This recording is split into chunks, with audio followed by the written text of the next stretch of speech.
Continuing off of a previous video of best games of 1990, I figured why not make a list for the best games released in 1991 because it was such a great year for video games. I am switching the format just a bit though. I will cover the releases for the arcade, Sega Genesis, TurboGrafx-16, and I'm replacing the Nintendo Entertainment System with the Super Nintendo since it was released in North America in August 1991. The rules are simple. This is a subjective list, and I am not gauging the games on their quality, impact, or legacy. I am simply picking my 5 favorite games of the year from each platform. In addition, I will start the rankings with what I think is the weakest of the platform releases that year. One disclaimer though, there are going to be a few games that should absolutely be on a list of best games of 1991 that are left off, including Final Fantasy for the Super Nintendo and Shining in the Darkness for the Sega Genesis. These are left off only because I did not start playing RPGs like that until the late 90s and early 2000s. We have many games to cover, so without further ado, it's about that time for another retro-powered rewind back to 1991.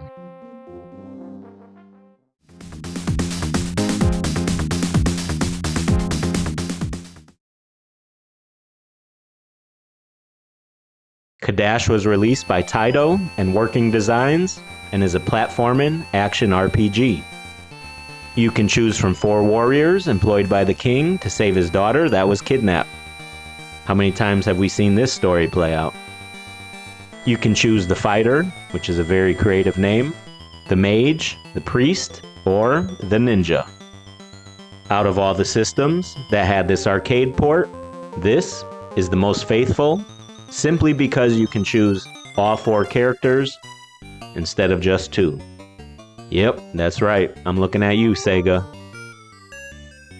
The graphics are good and the character sprites are detailed. The animation of the characters is just okay.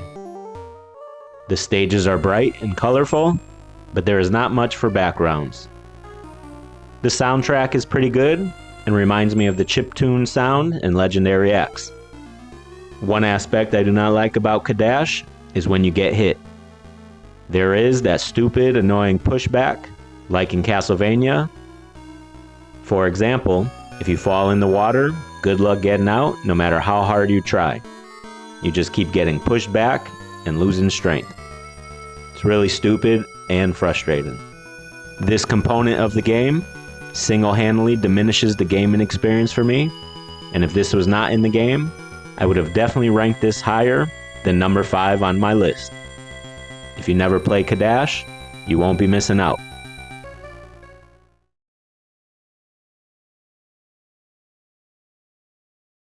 Final Soldier is the 3rd installment of the Star Soldier series and released by Hudson Soft.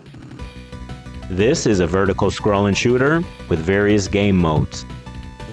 You can play normal mode, the 2-minute or 5-minute game.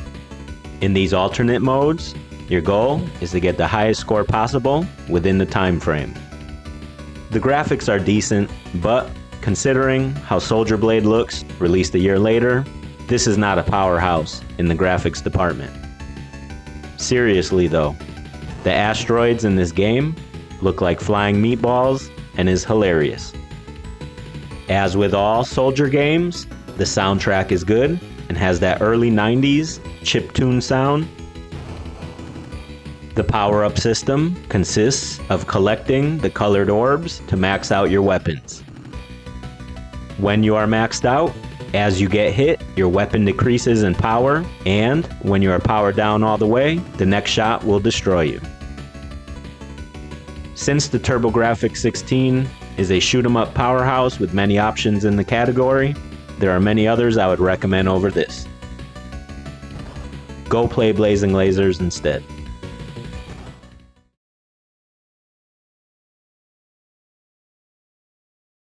Hudson Soft has another vertical shoot-'em-up on this list.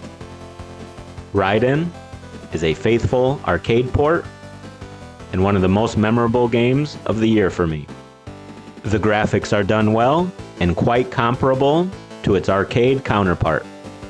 The sound is amazing and is that classic chiptune sound only the TurboGrafx-16 could make. Since you have limited continues, Ryden is quite challenging. The key to navigate in each stage is to stay powered up, and I would recommend the laser since it is stronger and faster than the machine gun. When you die, you lose your power-ups and start the stage over again. Your power-ups consist of a machine gun, laser, homing missiles, and regular missiles. Losing your power-ups and starting the stage over is really my only critique of the game and the only negative aspect I don't like about it. I definitely recommend Ryden because this is a classic shoot 'em up.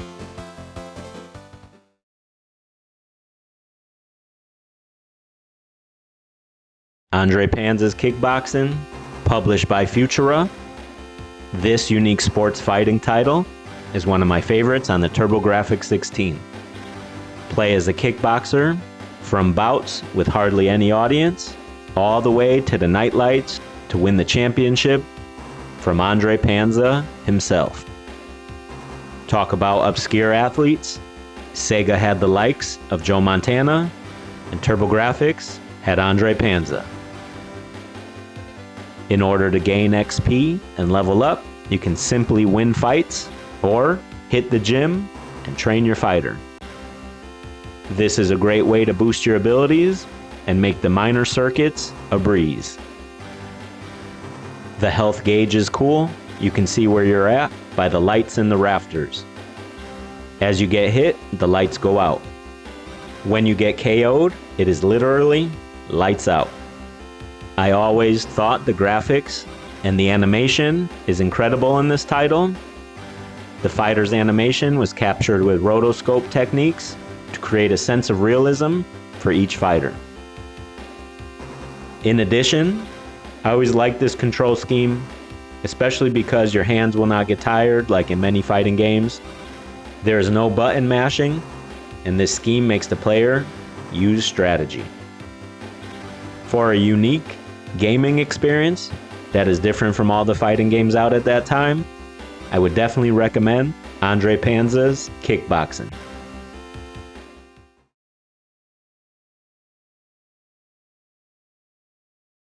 Developed by Red Entertainment, in this platforming adventure, play as Bonk, TurboGrafx mascot, and help save the world from Kid Drool III. With the exception of scrolling backgrounds, the graphics are great, looking larger and brighter than Bonk's Adventure. Each character is detailed and animated well. The gameplay and controls are smooth and responsive. It's easy to navigate through each stage because of this. Just like in the original, there are many bonus stages to find throughout your adventure. After completing a stage, depending on how many smiley faces are collected, you will take the elevator to different types of locomotives. The more smiley faces you collect, the more luxurious the locomotive is you get to explore and collect extra health and extra hearts to increase your life meter.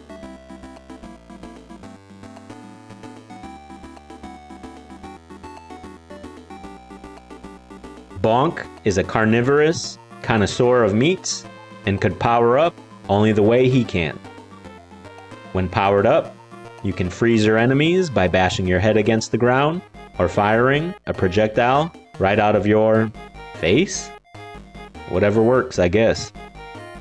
With all of Bonk's attacks, it is clear to see he don't give a damn about CTE. Bonk's Adventure and Bonk's Revenge have been some of my favorite titles in the TurboGrafx-16 library. Bonk is an incredible mascot, and he could have boosted the TurboGrafx-16's popularity in North America if marketed correctly. He could have easily become legendary like his counterparts. Throughout the years, I've had nothing but great experiences playing Bonk's Adventure and Bonk's Revenge. I highly recommend these titles to get the full TurboGrafx-16 experience. Bonks Revenge is great and an all-time favorite of mine.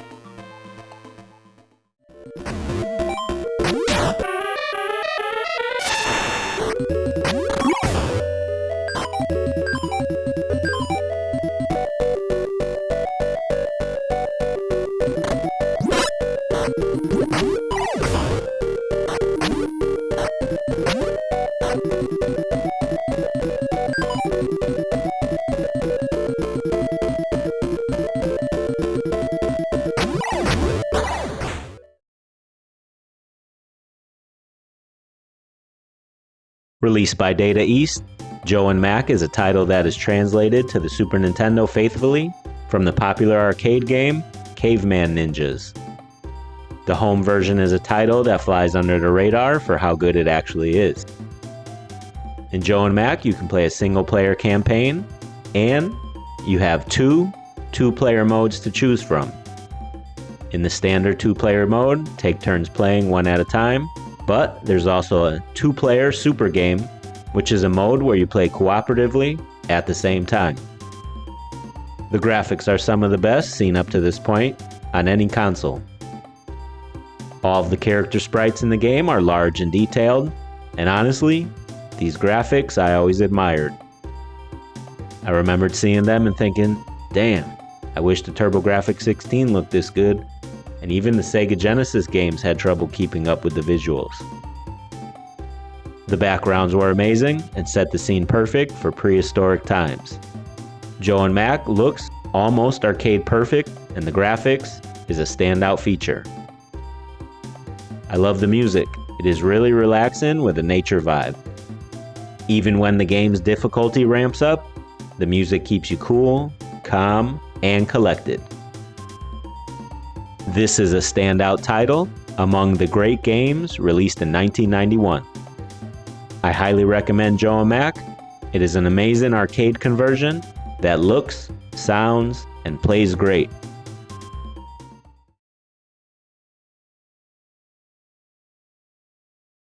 When I think of the time period when the Super Nintendo was released, I think of the 7th grade, and FZero immediately pops in my mind.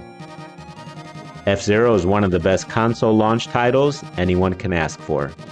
Released by Nintendo, FZero is a futuristic racing game taking place in 2560 when corporate multi-billionaires created a new type of racing based on Formula One. You can choose from 4 racers, most notably Captain Falcon. You would know him from Super Smash Bros. Melee. Each character's hover car has their own specifications, power, speed, weight, and types of engine. In regard to the graphics, this is a powerhouse, and Nintendo was flexing hard when this arrived on the scene. And the game displays the jaw-dropping Mode 7 scaling and rotation. As expected, the world is colorful and bright, showcasing the Super Nintendo's impressive color palette. The racers are controlled with precision, and the control scheme is well designed. Now you can utilize the shoulder buttons to take those dangerous corners at physics-defying speeds, and the buttons for gas, brake, and turbo are responsive. Another thing I think of when I reflect on this Titan is the music. This is some of my favorite music, especially Stage 1's theme. Of course, nothing is perfect, and the only gripe I have is how bouncy it gets when you hit another car or a barrier. It can be a bit frustrating and you can lose the race just from one bounce back. Sometimes this is annoying, but it is minor, and once you get the hang of the controls, that issue is minimized.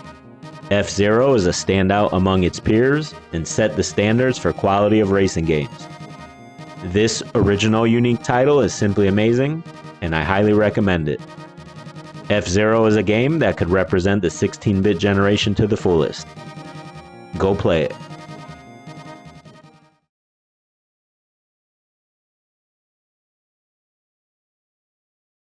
Konami's flagship title is back with a reimagining of the original Nintendo Entertainment System classic. Super Castlevania IV was released on October 31st, 1991, and I can't think of a better date to release this legendary title. Some consider this the greatest Castlevania game, but also the greatest game on the Super Nintendo. The graphics are second to none and still hold up well today. I have always been impressed by the stage graphics and backgrounds, coupled with the perfect soundtrack to set the eerie and haunting tone throughout this quest. The characters are large, detailed, and really showcase the graphical prowess of the Super Nintendo. Along your journey, you can save your progress with the unique password system seen in previous outings. You'll definitely need to save your games because the tradition of difficult yet fair challenges await you. Did I mention the soundtrack? Well, if I didn't, it's spectacular and also continues the tradition of top-tier soundtracks from the Castlevania series. This game is almost close to perfect. The only drawback for me is the same for each and every title in the franchise. It is, of course, the stupid and frustrating knockback effect that I simply hate with a passion. If the Castlevania series did not have this game mechanic, I would say this is the greatest franchise ever created. The controls are precise and the buttons responsive, making this a memorable and fun adventure. Super Castlevania IV is a must-play and one of the console's greatest games to be released, not just in 1991, but throughout the entirety of the 16-bit generation. Go play this game if you haven't already, because it simply is amazing, especially during Halloween season.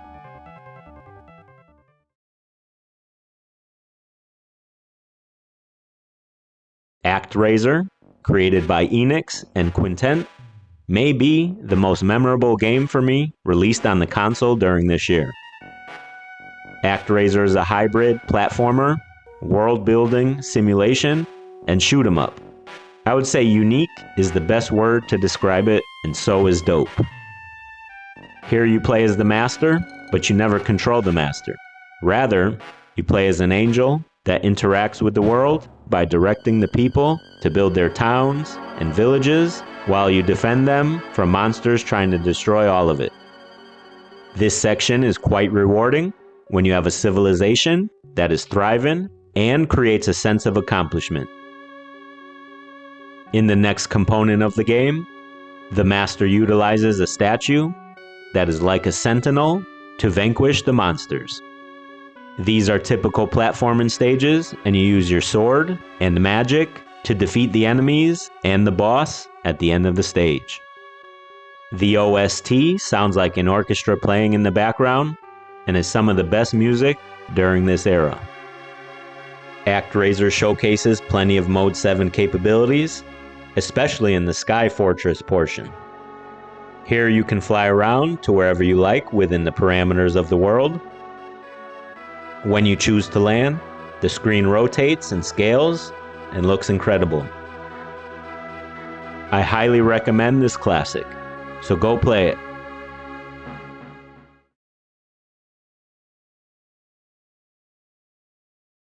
Unless you are new to retro gaming, you should have guessed this would, of course, be the Super Nintendo's best game of the year. The first game released is the best game released, and possibly the best of the generation, and perhaps of all time. Explore Yoshi's Island in this pseudo-open world full of secrets and hidden levels. This is the first game where you meet fan favorite Yoshi. The first time I played this, I was in awe of the scope of this game. There are so many secrets in this world, which guarantees replayability for years and even, possibly decades. Nintendo really showcased how impressive their new console was just with this one pack-in game. The graphics are timeless, and the world itself is diverse in geography, detailed, bright, and colorful. Super Mario World is a work of art, and almost 35 years later, I'm still impressed. The music is unforgettable and creates not only a sense of nostalgia, but a sense of fun, and always brings a smile to my face. This game is challenging, especially if you want to complete it 100%. Of course, it is not perfect, and sometimes, just like all Mario games, there are stages that are just frustrating as all hell. I'm talking about Butter Bridge and a few others. However, the controls for this game are as good as it gets, making it a bit more manageable to control once you get the hang of everything. One other minor thing that I could complain about is the save states. In order to save, you have to beat a ghost house or a castle. I always thought, if only you can save when you wanted to, because it could become frustrating when you complete 3 or 4 stages, get to that ghost house or castle, and then game over. Here's what I do to remedy this.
Super Mario World is the best game of 1991 for the Super Nintendo.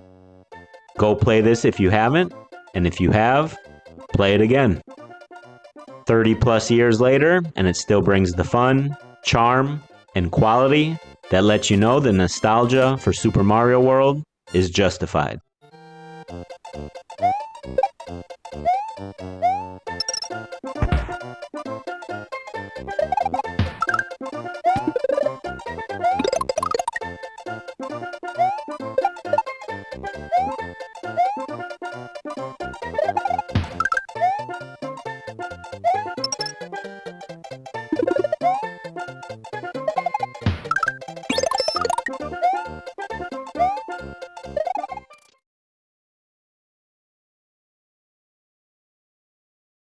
Based on Tim Burton's Batman film, created by Sunsoft for the Sega Genesis.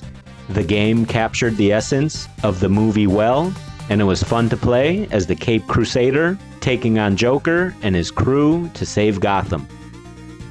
The graphics in this game captures the dark and gloomy aspect of Gotham perfectly. This game has 3 components to it. Play as Batman taking out Joker's thugs by kicking, punching, and using your batarangs. Take to the streets in the all-impressive Batmobile and take out Joker's fleet of cars and tanks. Take to the skies with your Batship and dogfight through the skies of Gotham. I especially like the graphics in this portion because your car and ship look spot on, and it really seems like it is part of the movie. Most of the stages from the movie are here: the Chemical Factory, Streets of Gotham, the Museum, and of course, the Clock Tower. However, since this is a video game, the museum is a platforming death trap. I'm really not sure how Joker built all of that, but hey, anything is possible in that world. The music captures the essence of the film and is done well. I have always enjoyed quality Batman games, and this was my number 1 until the Arkham series arrived. Taking second place to those titles are nothing to be ashamed of.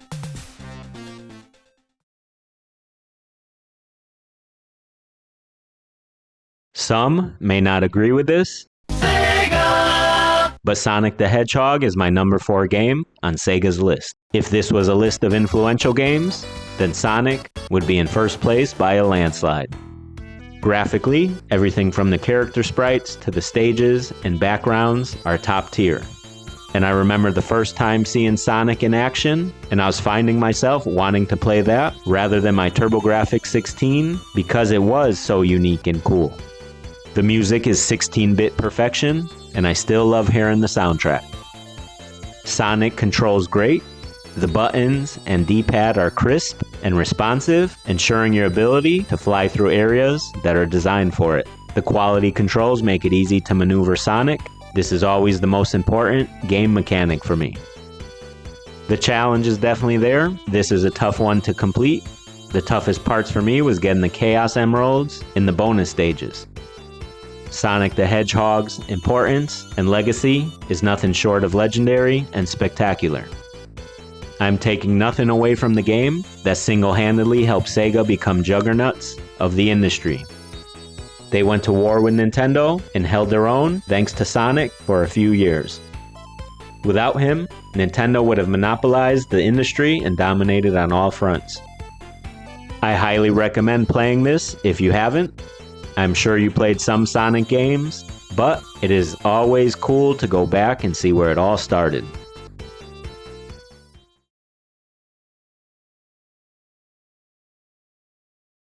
NHL was released, and in my opinion, spawned the greatest sports gaming franchise of the era.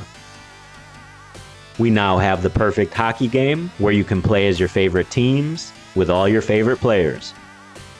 They did not have the names yet, but you know who was who based on their jersey number and ability. For example, if you played as the Penguins and had number 66 controlling the puck and was ridiculously great, of course, that is Mario Lemieux. When NHL was released, it was mind-blowing to see for the first time. You had all the arenas, the logos on the ice, a scouting system, and of course, the game controls. Never had I experienced a sports game with such precision and accuracy to a real-world sport. You can play exhibition games, seasons, playoffs, or simply watch the computer battle itself like a demo. The graphics and players' animation, the way they skated, stopped on a dime and maneuvered about, the goalies' save animations were just amazing, and overall this seemed like the perfect sports game at the time. I remember first learning the patented breakaway move to score almost willingly, and this was astonishing. There were fights, sometimes too often, but always great to beat up your opponent, especially if you are playing versus against a friend or a sibling. Of course, there are always improvements to be made. For example, there are no one-timers, which would be added in NHL 94, but everything else was there. Slap shots, wrist shots, backhands, lob passes, and fast passes made this such a great time. I played NHL for hours on end, and still to this day, the NHL series to me is the best, mainly NHL 95. I highly recommend the original NHL. Just like Sonic, it is great to go back and play the game that started it all.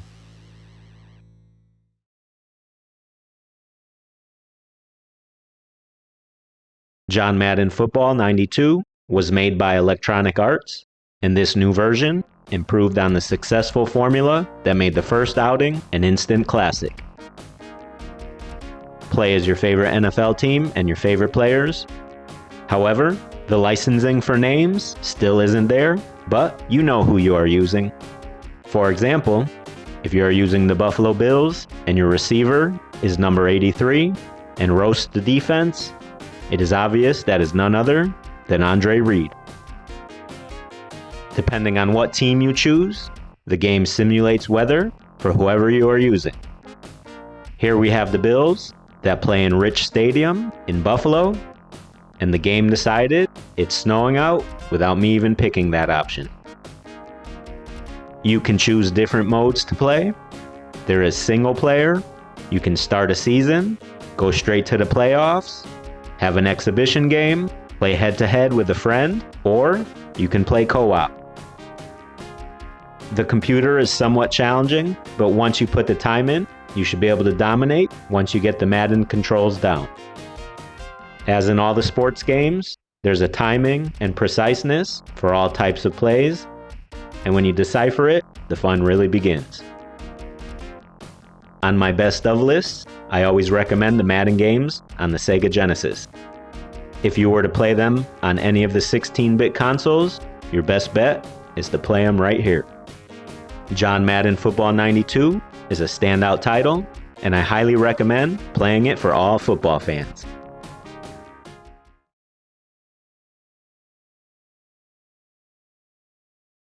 The best game of 1991 for the Sega Genesis is none other than Streets of Rage. Developed by Sega, Streets of Rage is the counterpunch to Capcom's Final Fight. You can play as 3 different characters that are all ex-cops with different skills and abilities. Adam Hunter is a boxer whose hobby is bonsai, and Blaze Fielding, a judo expert whose hobby is the lambada. Axel Stone is a martial artist whose hobby is video games. Adam is slow but the strongest, Axel is the most balanced, and Blaze is fast but the weakest. Each character is great in their own right, depending on your playstyle. If you're new to the Streets of Rage series, this is where you can find the best music of the 16-bit generation. The greatness behind the music is none other than Yuzo Koshiro. It's absolutely incredible how he made the music with the Sega Genesis hardware. I have to say, without him on board, the games would be good, but not as great as they were. The first 2 outings of Streets of Rage might seriously be the best music ever in all video games. The controls are perfect. I don't have any complaints about them. Each button is responsive and makes this the best experience you can have in a fighting game up to this point in time. When I first seen this game in EGM and GamePro, I liked what I saw, but never thought it would be better than Final Fight. After I played it a few times, I was certain this was the best beat-em-up I have ever played. This game is iconic and a game I think of when I think of the Sega Genesis. The Streets of Rage series is my favorite beat-em-ups ever. I highly recommend this title, especially if you're a fan of beat-em-ups or a connoisseur of all-time great chiptunes. This is the Sega Genesis Best Game of 1991.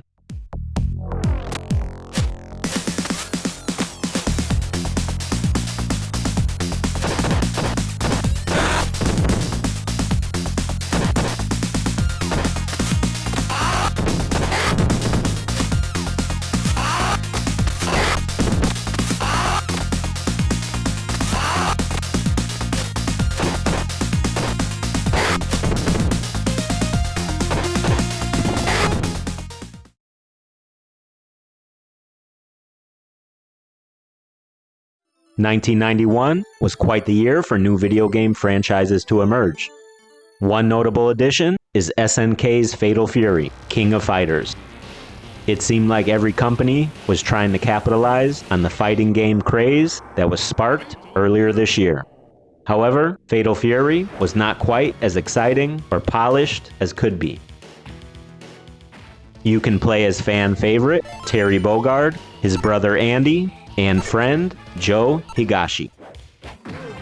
Fatal Fury has a heavy emphasis on timing moves instead of combos. In addition, you can fight on 2 planes, the foreground and background. The controls are not that precise as they should be, and the game plays kind of slow and clunky, so it'll take some practice and time to get used to this one. Over the next few years, better versions were released that improved on its gameplay and design. Fatal Fury is iconic, but just an okay fighting game.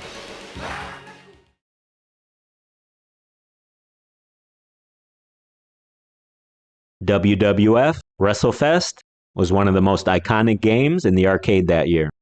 You can play as WWF superstars Hulk Hogan, Ultimate Warrior, Legion of Doom, Hawk and Animal, Big Boss Man, Jake the Snake Roberts, Sergeant Slaughter, $1 Million Man Ted DiBiase, Earthquake, Demolition, Smash and Crush, but not Axe, and Mr. Perfect.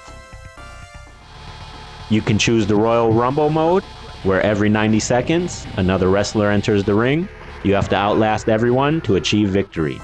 Then, you can also choose Saturday night's main event. Choose from any 2 wrestlers, form a tag team, and battle your way through matches to square off against Legion of Doom for the WWF Tag Team titles. This cabinet was a standout in the arcade because of its cast of characters. It was bright, colorful, energetic, loud, and looked amazing, catching your attention instantly. For the ultimate experience, I would recommend 4-player Royal Rumble.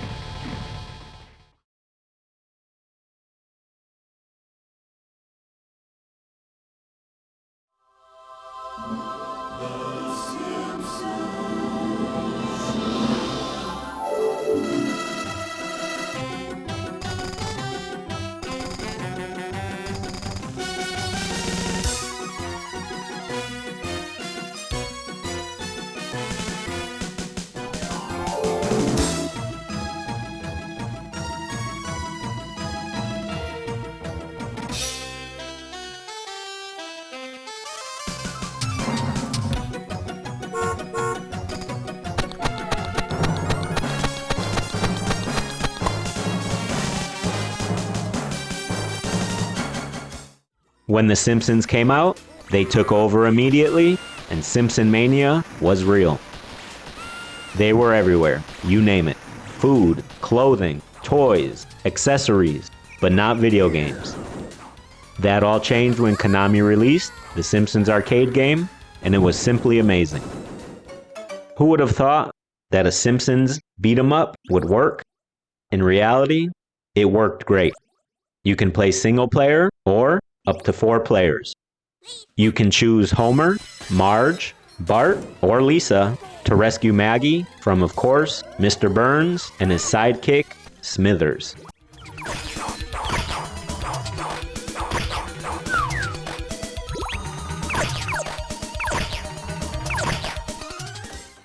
The Simpsons always stood out in arcades because of its visuals. Also, the cabinet itself was usually the largest because it was 4 players. The fun factor here can't be understated, especially if you're a fan of The Simpsons. This was one of the most memorable game experiences that I could remember. When I think of iconic games, The Simpsons always makes my list because it is unforgettable. For a different take on characters and beat-em-ups, The Simpsons is a great one and nothing but fun.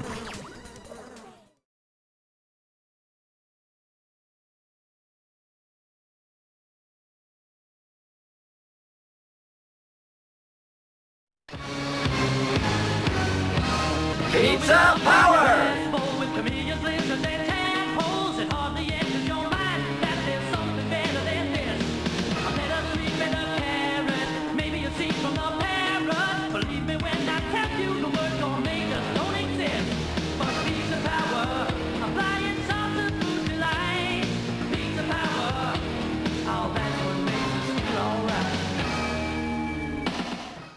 Konami releases the legendary Teenage Mutant Ninja Turtles in Time arcade game, and is nothing short of spectacular. I don't know about you, but TMNT was like crack back then for me, and this made it worse, but way better. You can play as all the turtles: Leonardo, Donatello, Raphael, and Michelangelo. Each turtle has their own unique strengths and weaknesses. Donatello has the longest range, while Raphael has the shortest. Leonardo and Michelangelo have a medium range. The graphics and animation are the best. It looks as though you're controlling the cartoon, and each and every character looks exactly how they should, and it is quite remarkable. I have always been impressed by this game, and for me, it is an all-time standout. The Turtles are some of my favorite characters ever created, and I've been a fan since the days of Mirage Comics over 40 years ago. Playing this in 1991 was as great of an experience as one could have. Teenage Mutant Ninja Turtles in Time is one of my favorite arcade games ever. I highly recommend it. I would have placed this in first place, but unfortunately, the next contender can't be beat.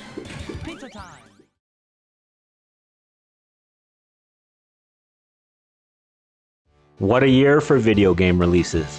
One game steals the show and outshines them all.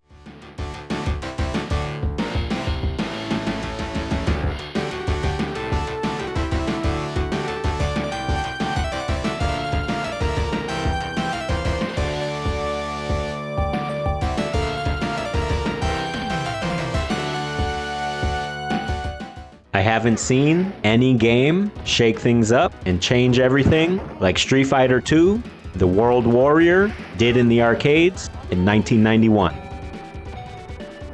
The villain, M. Bison, has created the World Warrior Tournament in order to find the mightiest warriors to recruit into his criminal organization, Shadowloo. Ryu, E. Honda, Blanca, Guile, Dalsim, Zangief, Chun-Li, Ken compete for the title of World's Strongest. After the preliminary rounds, the fighters face off against Shadowloo's bosses. At the time, this was easily the best graphics seen in the arcade. All of the characters look original and simply amazing. Each stage you battle in is unique and creates a sense of where the fighter is from. The music is timeless and still some of my favorite tunes ever out of all of gaming. In my opinion, the sound effects are the best ever in any video game and the most iconic, especially Ken and Ryu's famed attacks. When you walked into an arcade, Street Fighter II was distinct from all and just stood out among its peers as the greatest in any arcade by far. This is as iconic and original as it goes, changed the gaming world forever. It's always great to go back and play the game that most likely inspired your favorite fighting game. Street Fighter II is the best game to be released in the arcades in 1991. This is a must-play and one of the all-time greats in video game history. Round one, fight!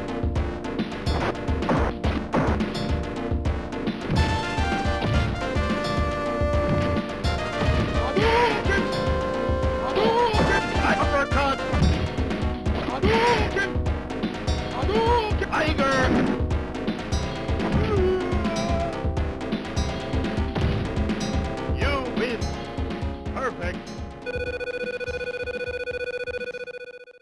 I hope you all enjoyed this recap of 1991.